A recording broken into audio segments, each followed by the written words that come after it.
50-50. What do they say? 6 to 1, half a dozen the other. Variety.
Namo Vishnu Padaya Krishna Prasthaya Bhutale Srimati Bhakti Vedanta Swami Nityanaya Namaste Saraswati Devi Gauravani Pacharine Nirvisesa Sanyavari Paschati Satari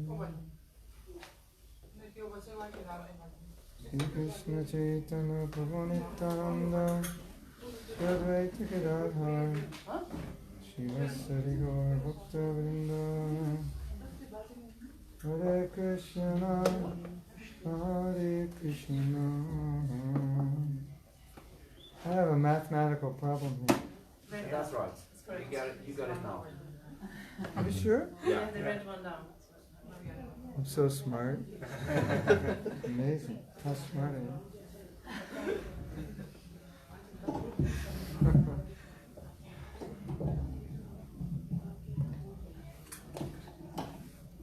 Okay, we have a new mic stand. So, first law of the mic stand is don't try to pull this up and down without loosening this. Don't force it.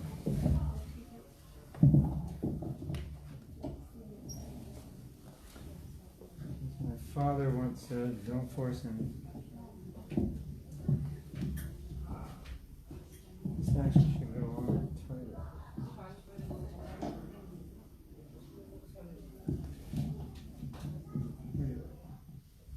if you want to move this like this way. So don't force it.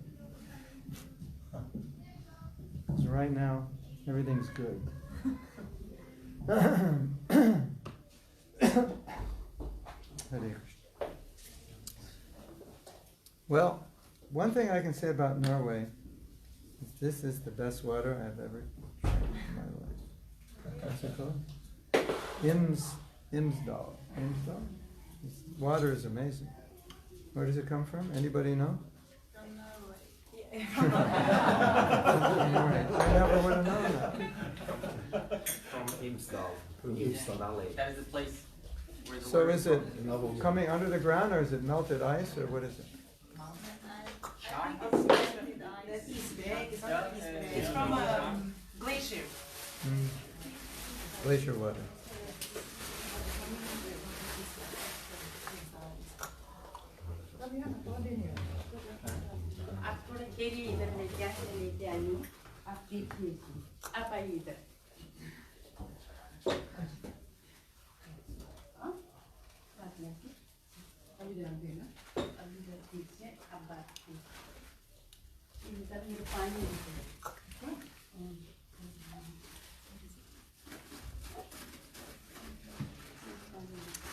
Today we've been asked to speak about Sanga, Seva, and chanting, right?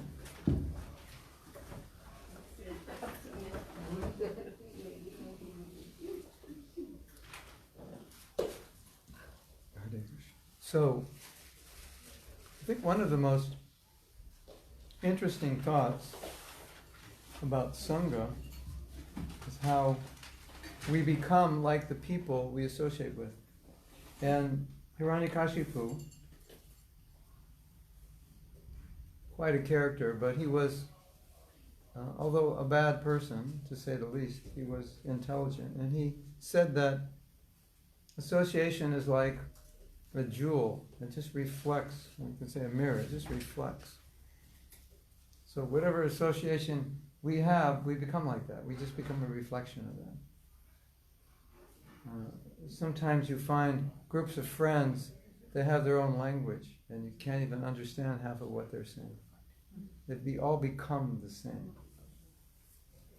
And this is most obvious when you travel, because then you come to countries where people are more or less the same, and so different from the last country you were in. And it's just, you don't have to be a sociologist or a psychologist. You just see, there's a whole group of people that are thinking a certain way. Their faces look the same. Sometimes you can tell what country someone's from just by their face, isn't it? I don't want to. It's, yeah. And the way they do things, and you'll come to a country and they'll do things a certain way that may not make sense to you. And say, why do you do this? And I'll say, why do we do what? This way. That's the way we do it. I didn't know there was another way to do it. And then you realize that if you were living in this country, you would be like everyone else. Even though you're an individual, and you have your own personality and your own conditioning, your own nature. If you live long enough in a place, you will become like people in this place. Do you know that people who live on islands are lazy? Did you know? No. A bit. Why? It's just the mode of the island. The island's like a boat, basically. It's like just a big boat in the ocean. And the weather is warm, and mangoes grow everywhere, and coconuts and bananas, and just the ocean everywhere. It just makes you kind of, maybe lazy is not the word, but actually lazy is the word. Yeah, just kind of slow, chill, slow. Yeah, maybe not lazy, just slow, slowly. Laid back. That's it. I was in Hawaii in June, very laid back. Nobody's like in anxiety, everybody's okay. Then you go to New York, and you go, excuse me, sir, how are you? And they go, get out of here. Don't talk to me. And I asked the devotee, I said, why would you want to live in New York? It's so crowded. He says, so you don't have to talk to your neighbors. no one will pay attention to you, even though there's 500,000 people living in your apartment. You don't have to talk to anybody. That's the culture. So you may not be like that, but if you live there long enough, you'll become like that. Isn't it? In fact, true. So I find it's very interesting to meditate on it, because then when you look at yourself and how you are, you realize, well, it's not just that this is my personality. It's not just this is my nature. This is how I was raised. I was raised in a culture that is like this. Of course, we have our individuality, but still, a lot of what we are is because of the culture, and the culture is the people who think and act a different way. And if we were raised 100 years ago, we would be much different, wouldn't we? Obviously. Different culture, different values. So it becomes obvious when you look at this how much we're influenced by the culture, the environment, the people we associate with. As Prabhupada said, not that you would want to become a thief, but he said, if you want to become a thief, then you should make friends with thieves. No, I don't. Maybe he didn't say it that way. He said, if your friends are thieves, you'll become a thief. If your friends are drunkards, you'll become a drunkard. Maybe not 100% of the time, but a good chance, right? And if your friends are devotees, good chance you'll be a devotee, right? So here's the secret. Here's one of the secrets. I don't know if it's a secret, because I'm going to tell you, it won't be a secret anymore. But, the people say the 7 secrets. My new book, The 7 Secrets. As soon as it's published, there's no secret anymore. How can it be a secret? You published it. The 7 former secrets. If you're lacking in a certain area of your life, or if you're dealing with a problem, an internal problem, a handicap, a defect that you have, a weakness, if you spend time with someone who doesn't have that problem, who's somewhat the opposite, where you're weak, this person's strong, you're going to be able to solve your problem, or you're going to get at least a lot more strength to deal with your problem because of the association. Because we reflect people's consciousness, we reflect their nature. And so if you find someone that doesn't have a problem you have, it's a good person to be with, because sometimes that alone would just solve the problem. Like, let's say you get upset about things, this person doesn't. You're fearful of things this person is not fearful of. You wouldn't do something that you should do that this person does. You're attached to something that this person has no interest in. Just by being with them, you lose interest in it. That's the nature of association. So it's something to take note of. And Bhaktivinoda Thakur, who spoke a lot about chanting, he said it's always good, if you can, chant with someone who's on a more elevated level, because you will benefit from chanting with them, and your chanting will get better. He actually said, sit down next to them. You find someone who chants well, sit down next to them and chant with them, and your chanting will get better. So the other thing, I think, which we all understand, but it's always good to remember, that whatever we're trying to achieve in our own life in Krishna consciousness, we would not be able to achieve it on our own. But we need the association of others. And it's so interesting, isn't it? You take 2 people who maybe on their own couldn't do well, but together they do very well. Maybe you have a temple and there's only 2 people in the temple, but that's better than 1 person. Because if you're living in Norway all alone and you're trying to be a devotee, it could be a challenge. But if there's just 1 other devotee to meet and chant with, and it would make a difference, wouldn't it? Isn't that interesting? And maybe both of you alone would not be very strong, but together you become stronger. Just the synergy of your intention.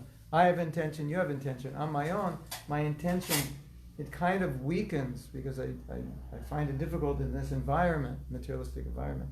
But together, my intention, your intention together, it becomes strong. So it's time for a story.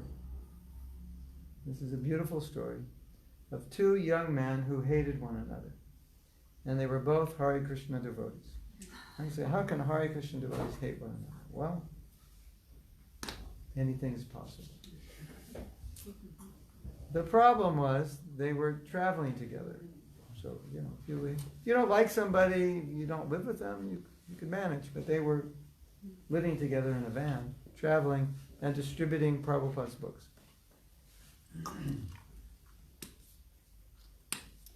They were young men, and young men are young men. You know what young men are. They're trying, two young celibate men trying to be celibate. Young men trying to be celibate is very difficult unless you have the proper environment. In this culture, it's hard because it's not a healthy environment. So two young men on their own, distributing books, mostly during the week in shopping centers, and mostly ladies, women, young women, girls shopping. But because they're together, it's okay. Nothing happens, and they meet every evening, every morning, and they go out all day and distributing books. And this was in the days before cell phones.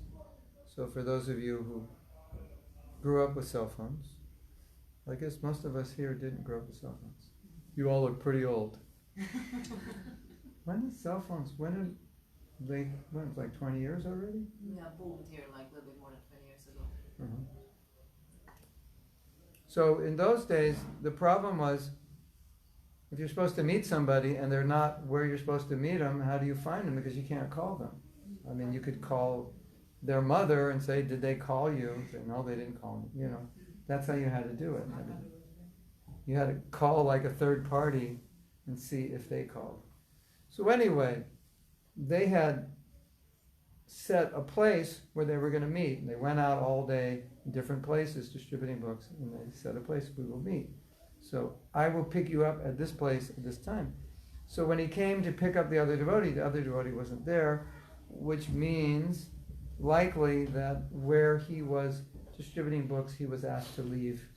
It was private property and he couldn't stay. So he had to find another place. So he's on his own. He had to take a taxi or go somewhere.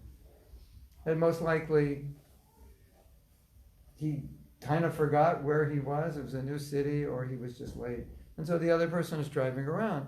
He's thinking, well, if he's not here, maybe he's across the street. So he's looking and he can't find him. And it's 9 o'clock, 9:30, 10, 10:30, 11.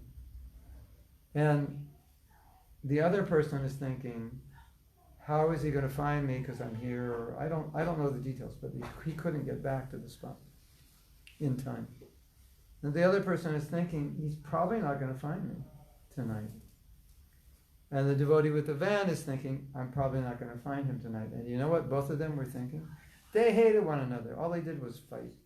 Because one of them was in charge, and the one who wasn't in charge didn't want the other one to be in charge. Kind of typical, right? And so there's a lot of tension, and they didn't like being with one another. But both of them had the same thought. It's 11 o'clock at night. I'm in this city alone. I don't trust myself. A year or two ago, I was smoking marijuana, drinking beer, going out with girls. And now here I am. I'm alone in a city. They were at least 1,500 miles from their temple. I'm in this city all alone.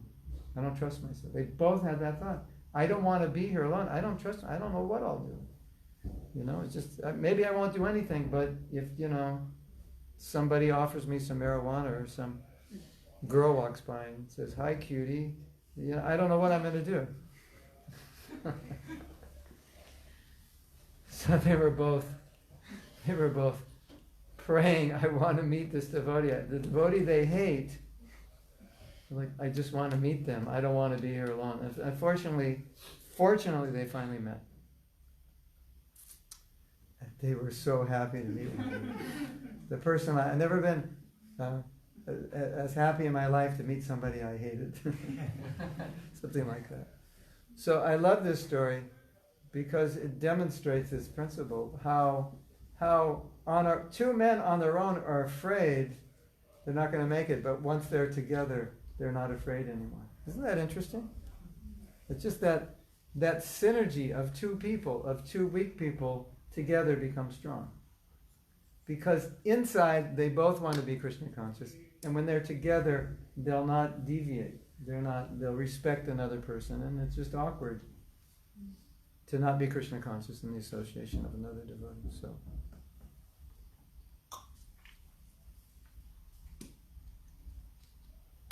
So we understand the principle that you may feel strong, but you may not realize why you're strong. It's because there are other devotees around you. You may think, well, I'm a strong devotee. I do my seva and I read every day and this and that, and the next thing. Oh, wow, okay. You may feel everything's good and I have my spiritual practice, but it's because there are other devotees.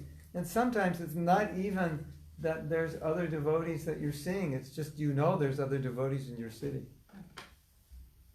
You just knowing there are other devotees, it chastens us. It makes us more dedicated, isn't it? And they don't have to be good devotees, just devotees. They just believe in Krishna. Right? Isn't it? And just like right now, we're talking about our philosophy. And I get to talk. If there were no devotees, who would I talk to? So it's enlivening for me to talk about Krishna. And there are devotees to talk to. So that's Sanga. And then you get to hear. You don't have to do anything. You just have to sit there and listen, and there'll be some benefit. That's the process. So another way of looking at, maybe saying the same thing, but looking at it from a different angle of vision, is if I want to be a certain way, then all I have to do is find people that are that way and be with them, and then I'll become that way. Isn't that interesting? So it's like, how do you want to become? How do you want to? Well, find the people that are like that, because you're going to become like that if you associate with them. Right? And that's why we have these 12-step programs where people who are alcoholics or have other problems, they come together. And they all want to give up their addictions, and they help one another.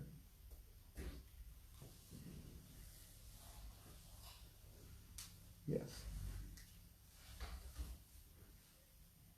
There's a saying, you can know a man by his company. Have you heard that? You can know a man by his company. Like, I don't have to know you. I just have to know who your friends are, and then I'll know what you're like. Right? What's he like? I don't know, but let's find out who his friends are, and then we'll know what he's like, because you're going to be like your friends. Right? So it's an interesting idea. What do you want to be like? Find people that are like that, and you'll be like that. Right? And what you don't want to be like, make sure you don't hang around with people that are like that, because even you don't want to be like that, you will become like that. And sometimes we say, no, I won't become like that. I like them, but I won't do what they're doing. But if you associate long enough, you will. It's subtle. You can't avoid it, right? So, now the interesting thing is that you might say, well, if I'm practicing spiritual life and I'm beginning the practice, I would need to be with other people so I could become stronger. But if I become stronger, then it's not so important. But that's not true.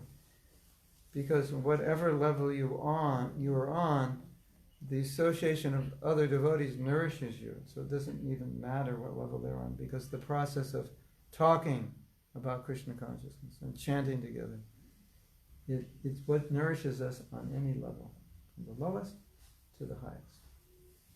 And a lot of the realizations we get from talking to devotees about the philosophy. And then we understand something more deeply by talking, isn't it? Mm-hmm. So that's applicable on any level, even on the highest level. The discussions will be higher. They'll be deeper, they'll be more profound, but the same principle is there. that we will go further by discussing. And we were having class this morning, and we were saying that if we're always looking at the world, always looking at the world philosophically, then we're going to see things differently, and it's going to be easier for us to evolve ourselves spiritually. And once Prabhupada said that we should be like philosophers, we should always be discussing philosophy. Because philosophy brings you into reality. It brings you closer to the truth. Or not closer, or it brings you to the truth more deeply. It brings you more clarity. That's what I want to say. Rewind the tape. It brings more clarity to the truth. It puts things, what you know, more in focus, more depth. And so that's part of the process. So just talking about Krishna, philosophizing, asking questions, discussing, sharing realizations. That is so fundamental to evolving spiritually. Because we're going to hear anyway, right? You're going to hear something, right? Facebook, Twitter, Pinterest, or whatever you have locally here. You're going to hear anyway, and it's going to affect you, right? You ever see a young kid that's acting like an adult sexually? Like, where did that come from? Because they're looking at adults doing that, right? So we're going to get affected. Now, the other thing, which is interesting, is that if you see somebody doing something, it can have a huge effect on you. Oh, that looks fun. I want to do that. Yes? Oh, look at the way they're dancing. I want to dance like that. Oh, that's genre of music. That's really cool. I've never heard that. I want to learn that. And so, in the same way, when you see somebody who's serving Krishna, who's doing devotional service, that has an effect on us. You say, oh, I want to do that.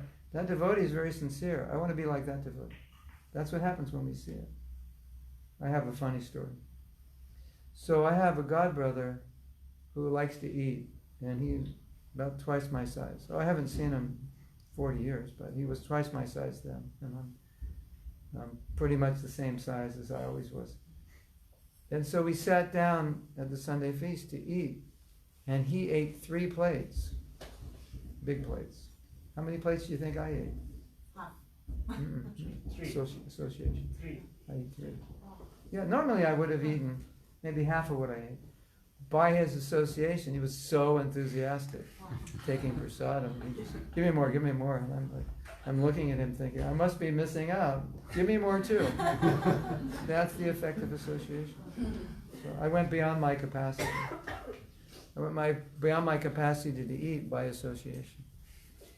But when we see someone engaged in service, we get inspired. And maybe this devotee is so enthused, or so sincere, or so whatever, I should be more like that. Let me do it. There's a story, Srila Prabhupada had a servant, and the duty of the servant was to be with him 24 hours a day. That was his duty. But he would see devotees coming back from Sankirtan, distributing books. They were so happy. They were so inspired. He asked Prabhupada, can I go out also and distribute books? Just by seeing them, Prabhupada said, you can go out, but without my blessing. In other words, don't go out because you're supposed to be here, I need you here. But the point was, just by seeing them coming back so inspired, so happy, he wanted to go out.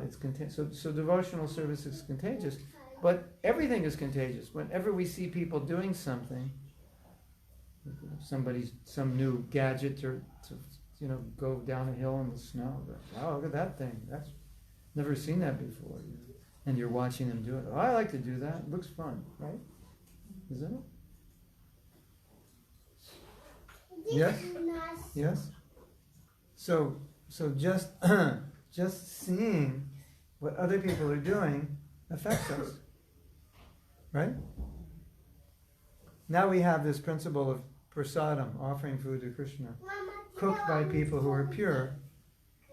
And we learn this amazing thing. We take it for granted, but it's quite amazing if you think about it.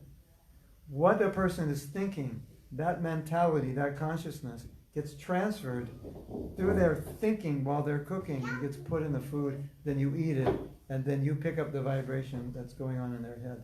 That's amazing when you think about it, right? How could my consciousness get transferred into what I'm cooking? But it does. So speak about the power of association. Like, who's cooking your food? And what are they doing? And what are they thinking that affects us?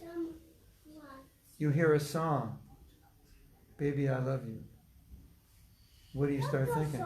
I don't have a baby to love, I better find one. Or you just go into depression because you don't have one. We're getting affected all the time, isn't it? It's like, they do experiments, right? They show you colors. And they'll ask you, what are you feeling? And just by seeing colors, we're getting affected. Light purple is very common. Red is agitated. Blue is spiritual. What do you feel? I feel spiritual. Red, what do you feel? I feel like killing somebody right now. Or black, you know. So we're being so affected by our environment and we don't realize it. Even these subliminal advertisement in a theater, you know, something comes up and you don't hear it, but because it's on a level you can't consciously hear it, it says, "Go buy popcorn." Did you know that? Subliminal. I think it's illegal, and maybe you don't have it here. I think some countries made it illegal. It's suggesting what you should do, but you don't hear it.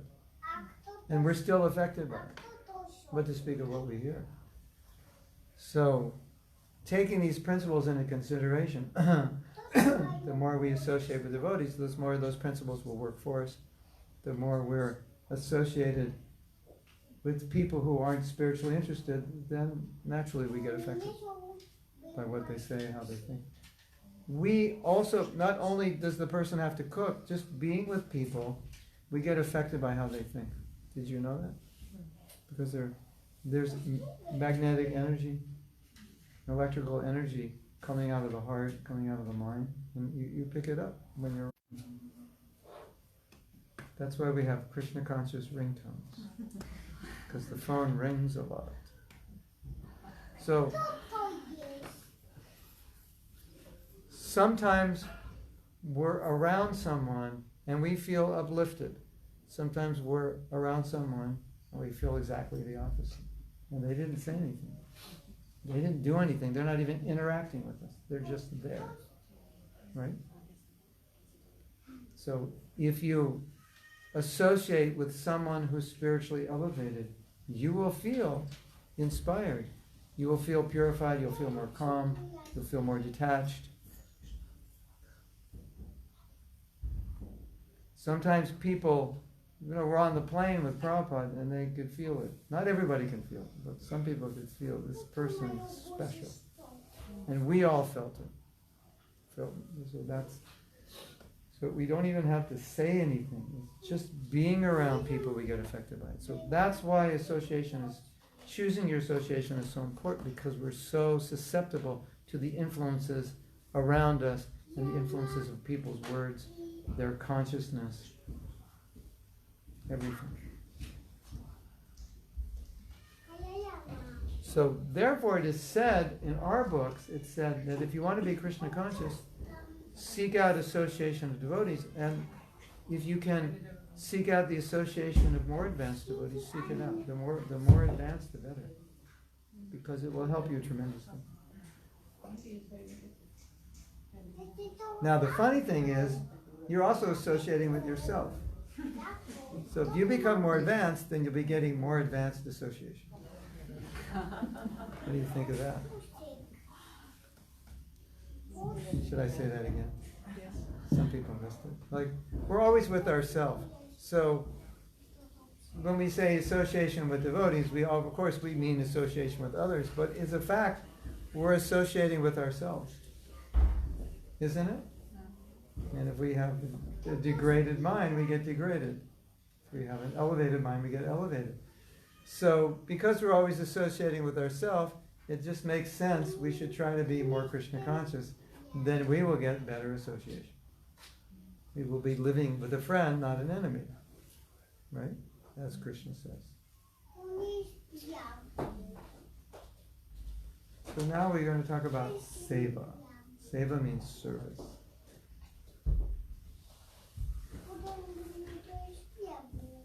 When I was young, I got to do some personal service for Prabhupada. Prabhupada travels with he travels with a light, what we call attaché case. And he kept personal belongings. I think if there was any money, it would be kept there. Things which were important. And I was at the airport with one of his servants, and he said, "Would you like to carry this?" I said, "No, I don't feel like it." No, of course I said, "Of course I want to carry it." It's just a case, you carry it, don't bother me. No. So, obviously, any of us, if we were in that situation, we would be excited. Yes, I'd love to carry Prabhupada's attaché case. You know, anybody could do it. Doesn't require great skill or anything. So that's the power of service, because the service is for Krishna or for Guru. It's very special, and it's a great honor. And if we have the opportunity, even if it's a little service, we should feel it's a great honor. For thousands of lifetimes, I've been serving just myself, my family, ordinary people. Now I have this opportunity to serve Krishna. Well, I'm so fortunate. So we should never see service as a botheration. And even if the service is difficult, it's just a way to show our devotion, more devotion. The more difficult it is, the more devotion I get to show. Right? So, we're going to serve. That's the nature. We have to serve. But the service we do for Krishna is so purifying. I want to tell a story. So we had this friend of the temple. I don't know if you would call him a devotee. That would be, maybe in a broad sense, a devotee. He really liked the devotees. But he didn't chant. And if you said Hari Bol to him, he would say hello. What was his name? Steve. Hari Bol, you say, Hari Bol, Steve. Hello, how are you? And he would never say Hari Bol. But Steve he had a company that did advertising, and he really liked what we were doing. So he would do professional advertising for a restaurant. And he would do other PR work for us. He helped us design articles for the newspaper, and he would do surveys and ask people what they thought about devotees and call people up. And he was organizing all these things. So he was PR and advertising. I can't remember what happened, but something really exciting happened that he was involved in. And he got very inspired. Can I make a suggestion? Get another speaker and put it in another room, and then the kids can go there and the parents can hear. I don't know. If these, or you can, do Facebook and then that would be better. Put it on, you can tell them it's on Facebook, because it's really hard to concentrate. You want to tell them that you can just go to Facebook, to my page, Mahatma does? Yeah. So, well, that would be a good thing just to have. So, I forgot my story. What was I saying? Steve. Yeah. So Steve, his name is Steve Up. And he was helping, doing lots and lots of help. Lots and lots of help. But he would never chant and never say Hari Bol. And in those days we had you have answering machines, and that's like, it's like an antique now. But in those days, we had answering machines. If you didn't answer, pick up the phone, because we didn't have mobile phones. he would leave a message. Sorry, I'm not here to take your call. But, same thing we have, but it was a machine. So something happened that was like amazing, and he was so inspired, and he was involved in some service that had this amazing result. So he calls up the temple president. He was completely fired up from this service. He calls up the temple president. He says, I just have to tell you something. Haribol. So finally, after all these years, he finally did a service that just was so exciting. He finally said Haribol. So there's another story also. It's a beautiful story. It's about a professor who went to meet Srila Bhaktisiddhanta. He had some questions, and he said, can I ask you some questions? And Srila Bhaktisiddhanta said, I'm quite taken up at the moment, but my disciples are there in the temple. You can ask them your questions. They're competent to answer. So he went to the disciples, and the disciples said, right now we're engaged in cleaning the plates of the deities because Arti is just finished. So if you just wait, we can answer your questions. But if you like, you can help us clean the plates. Just India, 100 years ago or whatever. So a professor, they were pious and they understood. So okay, I'll help you clean the plates. He's doing devotional service. So he helps clean the plates. Everything is finished, and then those devotees say, now you can ask the questions. He said, it's okay, I don't have to ask. And then he went back to Srila Bhaktisiddhanta, and he said, did they answer your questions? He said, I got the answers while I was cleaning the plates. You heard that story before? Yes.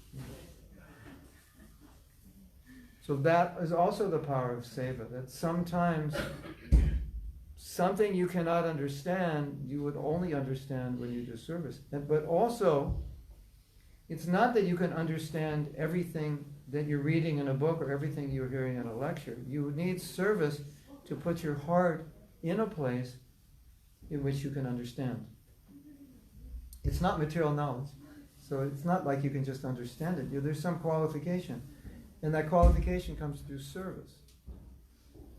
Because it's not just going in your head. It's got to go in your heart. And there's got to be some churning and revelation that Krishna is giving you to understand it. Because if he doesn't help you understand it, you won't. So, just like in the Gita, Krishna says, you won't understand me if you don't do service. Because it's kind of like I'm behind a curtain. And through service, you will understand. Revelation comes through service. I'm writing a book, and I just finished reviewing all the chapters. And the last chapter of the book was about Guru, how we need a Guru. And I was making the point, this is for people who are just beginning spiritual life, especially for people who do not think they need a Guru. And I was saying, the position of the Guru is very interesting. Because people will say, well, if God's in my heart, then he can just guide me. Why don't I need a Guru? Which is partially true. No, actually, it's 100% true. He can guide you if you're qualified. So you need a Guru to help you come to a level where you'll be qualified for Krishna in your heart, who's the Guru in the heart, for you to hear him. So there's some qualification necessary, right? To put ourselves in a position where we can actually get that internal guidance. And so you might hear something and not understand it, but then you do seva, and all of a sudden you do service, and then you understand it through the service. Isn't that interesting? Have you had that experience? Yes. You've understood something? You're trying to understand something, and you're even reading and you don't understand it, and you do service, you do some sacrifice, and then all of a sudden you get the answer. Oh, now I understand. And if I didn't do that service, I wouldn't understand. There's another thing about service that I think is very significant. Krishna doesn't need your service. You need Krishna's service. Why should I serve Krishna?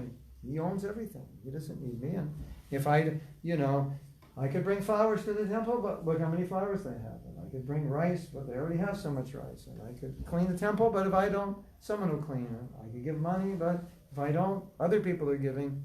So what does it matter? It's not ultimately for his benefit, it's for your benefit. You do it, not because he needs it. You do service because you need it. Right? So it goes back to the idea that service is a privilege. Krishna doesn't need our service. He's fine without it. We need it. Now, something that I've observed that's very powerful. In all our temples, all over the world, there are so many things going on. And you might come here and think, well, everything's going on, so there's nothing for me to do. They don't need my help. Yeah, everything's going on. It's usually like 3 people doing the work of like 45 horses. You see everything going on, but you don't know that, half the people haven't slept in 6 years, to make it happen. So so you should never think, no, there's no service for me. There's so much service for all of you. There's so many things going on here, or so many things that are not going on that should go on because we don't have people to do it. But what do you do when you get home at night? You come back from work, it's like 6, 7 o'clock. Of course you eat, but what do you do after that? Well, I've got nothing to do. So what do people do when they have nothing to do? Watch Netflix. Watch Netflix. Surf the net. Eat chocolate. YouTube. Eat chocolate and, tell yourself how depressed you are. Jagannath Swami teacher. So, this is my personal experience. I have a lot of projects, so I have a lot of people helping me, and the people are helping me in different places around the world, and it's not an office they're helping. We don't have an office. They're just helping me in their home. And they tell me that this service really helped them, because normally they just come home and just kind of vegetate, watch a movie, surf the internet, go shopping on the internet, whatever, watch YouTube. He said, but now I have service. It is making a huge difference in my life, that instead of just sitting around wasting time, I have service. So, and they told me how much it was transforming their spiritual lives, because that 1 or 2 hours in the evening, every evening they were doing service. It was a big thing. So I think that's significant. That shows you there's power in serving Krishna. There's a story, it's a funny story. When we became devotees, my generation, disciples of Prabhupada, we were all young, mostly around 20, most of devotees 19 to 21, usually when they joined. And our generation, we were a little spoiled, so, our mothers would just make our beds and clean our rooms, and, once a week someone would come clean the whole house, so, we're kind of lazy. Right? So, a devotee's mother comes to the temple, and she sees Prabhupada, and she sees her son is cleaning the temple, very enthusiastically cleaning the temple. And she said to Prabhupada, she said, I don't understand this. I could never get him to clean. And now he's so enthusiastic to clean. Why is that? Because this is not service to anyone. This is service to God. This is so special. And you can feel it when you do that service. You can experience that this devotee, now he loves to clean, and it couldn't even get him to make his bed. Right? That's the power of devotional service. It's purifying, it's blissful, it's uplifting, it's a different experience. And, even though it's cleaning a floor or washing a pot, which seems so uninspiring, because it's for Krishna, it's so special. So, everyone should have service, and the more service you have, the more fortunate you are. And don't think that there's not service. There's service for everyone 5 times over. So, after the feast today, you can go to Sanatani and say, what service you have for me? And she'll pile you up with 10 lifetimes of service. You have to come back and take 10 more births to finish it all. One time, Prabhupada's spiritual master was collecting money from the public to build a diorama exhibition. It was going to be a show which they would take from city to city. And dioramas are like, you know what dioramas are? They're like models. You can make them out of different things. You know, you do an exhibition, like you want to show reincarnation. So you'll make a model of different bodies, different ages, and show that the soul goes through the body. Or you'll make a model of a human becoming a tiger because they like McDonald's burgers. And better be a tiger. You don't have to go to McDonald's. You can just eat direct, you know. So they'll do models like that of animals, people, to demonstrate a philosophical point. So it costs a certain amount, and so he asked his brahmacharis, the temple residents, the monks, to go house to house and collect the money. So they collected the money, they turned the money into him. And then he said, we have to go out and collect the money for the dioramas. And they said, but we already did. He said, no, I spent that on something else. Now you have to go out and collect again. And so Srila Prabhupada made his comment that the reason he did that is he wanted them to always be stretched and engaged in doing more, and never be idle. Because when they have nothing to do, what do you do when you have nothing to do? Go to sleep, talk to a friend, gossip for a few hours, watch a movie, this or that. You waste time that could be utilized. So he always wanted his devotees to be stretched, to have, you know, sometimes we have too much to do, but better too much service for Krishna than too little. So he pushed them, you know, oh, we have to collect more. Like, oh, it's too much. No, more. Use all your energy for Krishna. That was the idea. So if you have a lot of service, that's good. You're fortunate. And if you don't, Sanatana will give you service. And if you don't have time, you can give some advice. If you're smart, you know how to do things, you can give money if you don't have time. Your words, suggestions you can give. Or you can give your body, physical labor. Like that. So it will help you a lot. It definitely will help you.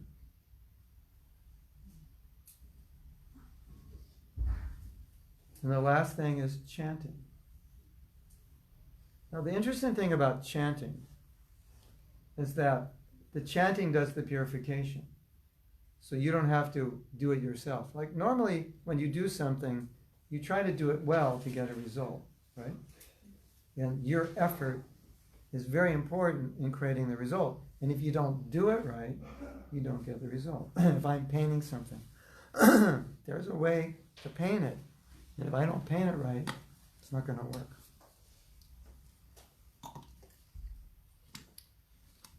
If I'm running a race, I have to really work at running the race. Otherwise, it's not going to work. But when you take medicine, you just take the medicine. You don't have to do anything. You know, how do I sit for the medicine to work? Do I have to stand on my head? Do I have to walk this way? Do I walk backwards? Do I jump up and down? No. You just take the medicine. And if you take the medicine according to the prescription, you have to take it after a meal, only once a day, this many milligrams, then it works, right? So chanting is a bit like that. If you take the maha-mantra according to the prescription, it'll work. And you'll find yourself going very high in spiritual life, way higher than you could ever get on your own, because it's like a medicine. And so this is my experience. This is the experience of everyone who chants. The mantra is lifting you up. You just take the mantra, and the mantra will do everything. So we say when you chant, be in a mood of receiving. And you don't have to be in a mood of trying to create something, because it'll be created for you. The mantra is like the personification of love between Radha and Krishna. It's the personification of the highest spiritual love. And so you're taking the mantra into you, and you're digesting this love, and it will transform you just by taking it. You don't have to do anything. You just chant it, receive it. Like you eat something healthy. It's good for you. It's going to make you healthy. So that's very important to understand. sometimes we think, well, maybe I could never be spiritually elevated. Maybe that's not possible. And we could say, yeah, that's true. Probably it is impossible for us. But if you take the mantra will do it. Right? Kind of like the athletes who take steroids, right? To win a race. You know, they could never win. They took the steroids and under the radar, nobody knew. And they won the race. But on their own, they couldn't do it. They needed help. So the mantra is like that. You're taking this sound vibration, which has so much power that it can awaken love in anybody's heart. It doesn't matter what you've done. It doesn't matter who you are, where you were born, what you haven't yet done. It works on everybody. That's why it is said in this age, chanting of the Hare Krishna mantra is the process which will awaken self-realization, because no mantra has that power. Even in other ages, the Hare Krishna mantra, didn't have this power. It only has the power now. Isn't that interesting? The same mantra, if you chanted thousands of years ago, or previous to 5,000 years, it wouldn't have the same effect. It's been Lord Caitanya endowed it with special power. It's like got special vitamins and minerals in it, something like that. Enriched. It's an enriched mantra. It's enriched with love of God. So it's so powerful that it's so powerful that Prabhupada could take the mantra to New York in 1965 and give it to hippies who were chanting while they were on LSD and had like 100 girlfriends in the last 3 days. And it worked on them. So if it worked on them, it can work on you. We're not as bad as the hippies. I know I was one of them, I can tell you. We were pretty bad. You're not as bad as we were. And it worked on us. So if it worked on us, it'll work on anybody. Yes? Can it change the destiny? Mm-hmm. Like karma, you mean, or karma? Mm-hmm. Say Krishna once, all your bad karma is finished. Everybody say, Hare Krishna! Hare Krishna! All your bad karma. Now don't create any more bad karma. It's all washed. It's all gone. Yeah. For Krishna's name to remove past karma, that's simple. That's easy. The purpose, it's like if you have I'm trying to think of an example. Let's say you have a machine that's meant to do something, like it's meant to do a huge job, and as a byproduct of doing that job, it does something else, which would be considered significant, but it's insignificant compared to what it did. So the maha-mantra, it gives you love of God. That's the big job. And the insignificant job is that it's so powerful and so pure, it frees you of past karma. That's just a byproduct. It's like, I don't know. I can't think of a good example. But you understand what I'm saying? It's like,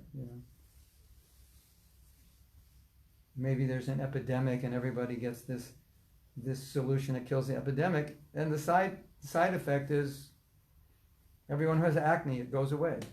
Or everyone who has pimples, they go away. Something like that. Or everyone has arthritis, it goes away. But that wasn't the intention. It just cured this incurable disease that humankind has not been able to cure since the beginning of time. And as a byproduct, it has all these other benefits. So it's like that. The chanting of Hare Krishna cures the disease of birth and death. It gives you love of God. And as a byproduct, it wipes your karma out. Just, it's no big deal.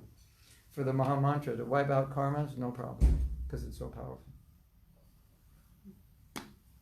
Is that good? Good or great? Great. Should we let the cook ask a question? Yes. He deserves to ask a question. So I didn't get the whole lecture with me, just the last part, when you were talking about steroids and like that. Caught your interest, so basically, so chanting is basically spirituality on steroids, yeah? Mm-hmm. It's mantras on, that would be a good title for a Kirtan album, Mantras on Steroids. Is that how we'd say it? Mantra. The Hare Krishna mantra is a mantra on steroids. It's a mantroid. The Hare Krishna mantra. But I actually had a question also, Yeah. if I can. So you mentioned, in the previous ages that chanting wasn't as powerful. And Yes. I've been wondering this before. Mhm. Why is it that because you said the This- name is, non-different from Krishna. So Yeah. wasn't it non-different from Krishna before, or was Krishna Yeah, less yeah. before, or? Yeah, it was Krishna, but it wasn't endowed with the potency to awaken love, prema, that the residents of Braja had. That Mahaprabhu endowed it with that. It didn't have that steroid in it. It had other steroids. So it was like an added ingredient. Like in this age, we're going to add that. So the mantra will take you to a place that it never could possibly have ever taken you. But was it in previous ages like people, they could still use this process for Yeah, they would chant. self-realization, but other processes? They would just go to Vaikuntha, Narayan. They wouldn't achieve Vrindavan, only Vaikuntha. Okay. And Mahaprabhu also came, but not in the same way with the same mantra. So this only happens in a day of Brahman, which is 8,600,000, like 30, what is it, 600, what is it? 640. 8,640,000,000 years. That's a day of Brahman. So Lord Caitanya in this form comes once in a day of Brahman. So the good news is that you took birth at the right time, because he came 500 years ago. After waiting 8 billion years, 8,640,000,000, here we are. And so we are so fortunate. And then Lord Caitanya came to give this very intimate understanding of Radha and Krishna that nobody has. And the Goswamis are Manjaris. Manjari is an assistant of Radharani, and they're young girls. And when Radha and Krishna have pastimes, even the Sakis can't go to the pastimes, but the Manjaris can go, and because they're young girls. And so they serve. And that's Rupa, Raghunath, they're the Manjaris, so they know everything about Radha and Krishna, and they're writing books telling us. That's like insane, in a good way. It's incredible. That's what Mahaprabhu's giving, just opening up that love, that high level of love that nobody knew about. And they wrote all these books describing and all the levels of love and sneha, anurag, mahabhav, all this. Nobody had even seen it. Nobody even knew. And then Lord Chaitanya comes and he exhibits this love. No one on this planet outside of Vrindavan and Krishna Lila, no one had ever seen that kind of ecstasy in any human being. And he's exhibiting that. And not only that, he's saying, here, you can have it also. All you have to do is chant.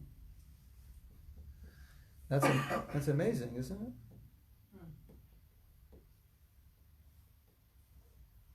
I was thinking on the way over here that, the way we're constituted is that love is the most important thing in our life. To give it and to get it. And it's so hard to get it and it's so hard to give it. And it's hard to get pure love. And that's what Lord Chaitanya is giving. And that love between Radha and Krishna, there's no love like that in this world. And that's actually what we hanker for. And he's giving it and he's revealing it and he's going, here, and you'll get it through this mantra. And all we can say is, wow, we're so fortunate. What do you think?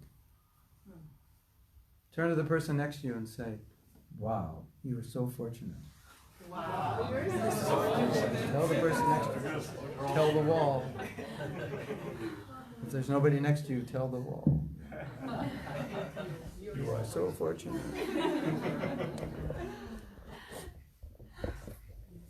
Isn't that amazing? Isn't it? So, the beauty of this, it's like the best analogy I could give is like someone found the cure for cancer. And it's like so powerful. Doesn't matter what stage you're on. 2nd, 3rd, 4th, 5th, 100th stage, it cures it. It's just a matter of time and it'll cure it. And that's what it's like. It's like this medicine is powerful. So it doesn't matter how fallen you are, Doesn't matter what sinful activities you've done in the past. This maha-mantra can give you love of Krishna if you just take it according to the direction and chant every day and live a sattvic lifestyle. You'll get love of Krishna. That's amazing, right?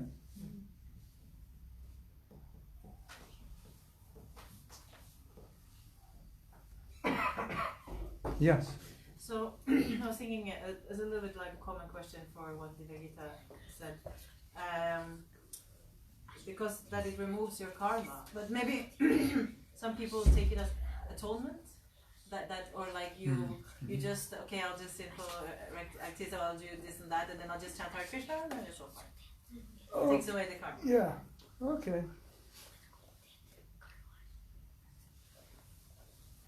The problem with that is then you're using a spiritual process to increase your material, sensual pleasure. And that's very offensive to the holy name.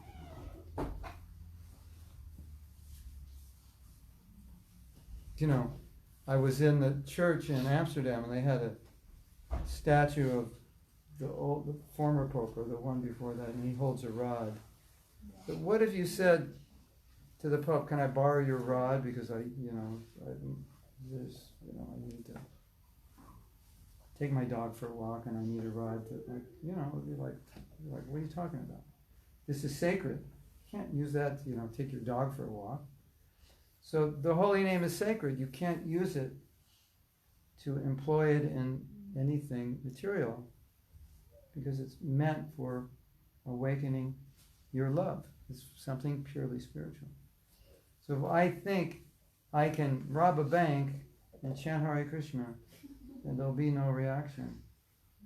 But not even as bad as that. Just chanting to that name, asking to be protected from the sin or asking for some material benefit. It's not what the name is meant for.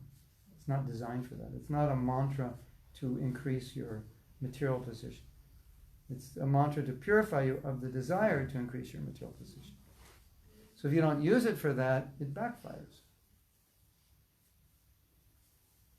And it's like you use the cancer medicine to get rid of your pimples. That's not what it's for. It's not designed for that. Yes. From my experience is that a mantra maybe will lead us to do the right things instead of going against ourselves. Yeah, if you chant, it's a good point. If you chant properly, you would never have that mentality. So that would be a symptom that one is not chanting properly, or a symptom that one is just in ignorance, doesn't know.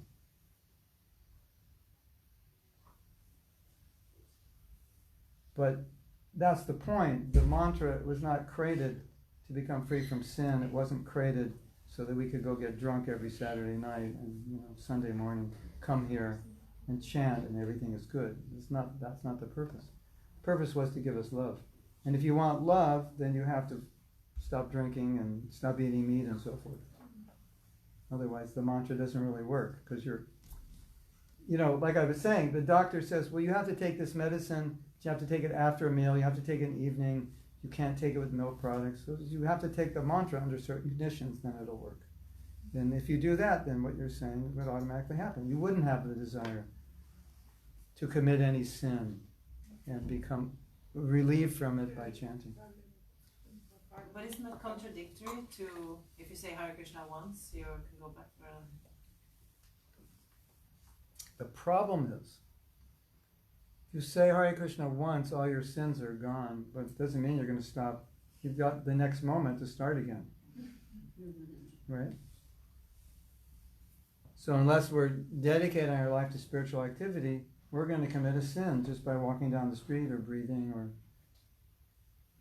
inadvertently. So the reason the maha-mantra removes sin, because the sin is a contamination that gets in the way of your spiritual progress. So you have to clear that road out. It's just dirt on the road. You got to clear it out. So when you chant, Krishna clears that out for you, so that you can chant properly.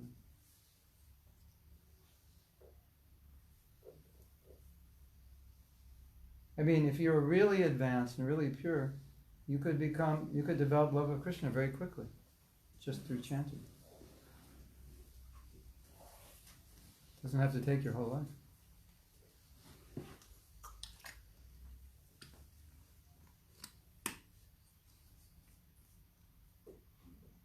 When I become famous, I will endorse this water.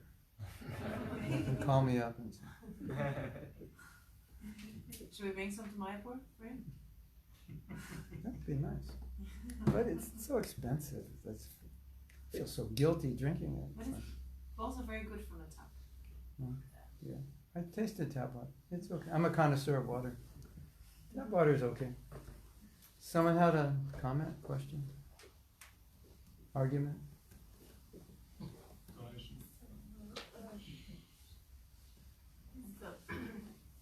Rules and regulations and Krishna's love. Like sometimes we feel, I love Krishna, but sometimes rules become very heavy for me. Rules, Rules, yeah, such as? for regulative principles. Becomes a little Hard, suffocating. difficult. Yeah. Well, what I would say is that the difficulties we undergo in spiritual life have huge rewards. So in the long run, if we can tolerate the difficulties, the rewards will be huge. And if we give in and don't control ourselves, we won't get those huge rewards. We'll spend our whole life, and the end of our life, we won't achieve our goal. Because those principles are the foundation upon which we can build our Krishna consciousness, so that we can come closer and closer to Krishna, understand Krishna, love Krishna. So it's just think of it as a price you have to pay for love of Krishna. And if you don't pay the price, maybe your life will be easier now, but you won't get the love, and then you'll regret at the end of your life. Oh, I didn't get what I was dedicated to getting it, but I didn't follow well enough to get it. So everything has a price. And if you want love of Krishna, that's a high price. But if we think in that way, then we won't think that following the principles is such a high price, because what I'm getting is so great. Like, if I said to you, you have $1,000, and you'll say, that's expensive. But I didn't even tell you what it's for. I said, I have a brand new Mercedes. I'll give it to you for $1,000. I haven't even driven it. You'll say, oh, definitely. Definitely, that's cheap for a brand new Mercedes, right? Jai Jagannath. But if I say I have this water, I'll give it to you for €1,000, you go, you're crazy. But €1,000 for a Mercedes? It's cheap. So, love of Krishna, it's so valuable that 4 principles, easy. It's not a high price. Does that make sense? Yeah. And if we don't pay the price, we'll regret it later on.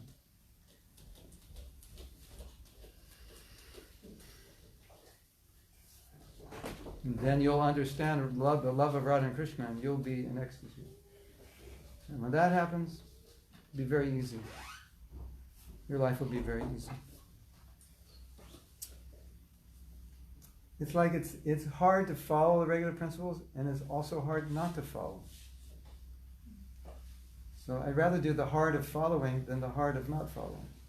Because if I don't follow, I lose so much. But that's hard also. So I'd rather do the hard of following than do the hard of not following. Does that make sense?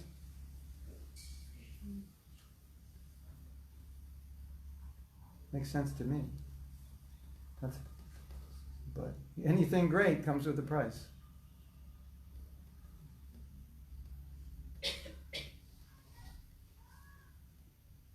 You get what you pay for.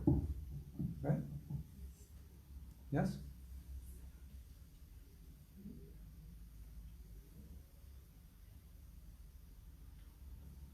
You know what Prabhupada used to say? He used to say, you've had many lives. And you've done many things in many lives. So this one life, just try to be Krishna conscious.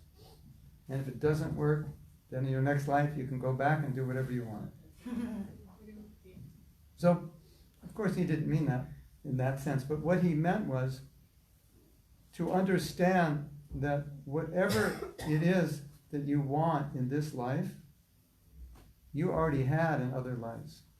It's just we don't remember, so it seems new. But we've had families and so many things in so many lives. So it said, you've had all these things, so this one life, give it to Krishna. And then he said something very heavy, which will shake you up. I hope it won't destroy your digestion. But he said, Prabhupada said, in every life you've been taking from Krishna, in this life give back to Krishna. So that's how we have to think. It's one life. This life I'm not going to take, I'm going to give. Every other life I've taken. And if it doesn't work, okay, I can do whatever I want in the next life. But what I need to give up in this life, these are things I've had for millions of lives. And that's why I want them in this life, because I'm so accustomed to them. But to know that I've already had it makes it easier to give it up. I want to be rich, I want to be famous. You were already rich and famous so many times. You were a demigod in one life. You were a king in one life. Your rich fame here is nothing compared to what you had in other lives. So then you understand that, you think, okay, I've had all these things, why do it again? I've never had Krishna consciousness, and this is what Krishna wants, so I should do it. Does that make sense? So that helps us in the difficult times, be tolerant.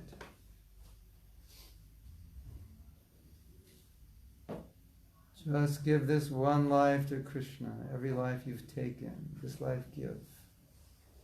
Hare Krishna. Yeah, that's Srila Prabhupada. So, I'm getting a signal from the demigods that you're all hungry. Is that true? We will have arti, Oh, and arti. Shinga prayers. Oh, you can't be hungry then. No, not yet. You're not allowed to be hungry yet. Okay, well, arti, and then you can be hungry after arti. Okay, thank you very much. Srila Prabhupada ki jai. Oh, we have a question from Ananta. Okay. No, here. Yes. If by uttering the maha-mantra, all the bad karma which we must pay will be vanquished, isn't it unfair for living entities who we created against? How does it work? How will they be benefited? I don't understand. What is the principle? Isn't it unfair for the living entities who we... Oh, he's saying, I hurt you, I chant Hare Krishna, so it's unfair because I'm not punished. I think, Ananta, you have to take that one up with Krishna. That's his policy, so, you have to ask him why. How will they be benefited if they don't get the karma? One way they'll be benefited is they'll be in a great position to be Krishna conscious without all that karma. We have to talk about that some other time. Okay. Srila Prabhupada ki jai.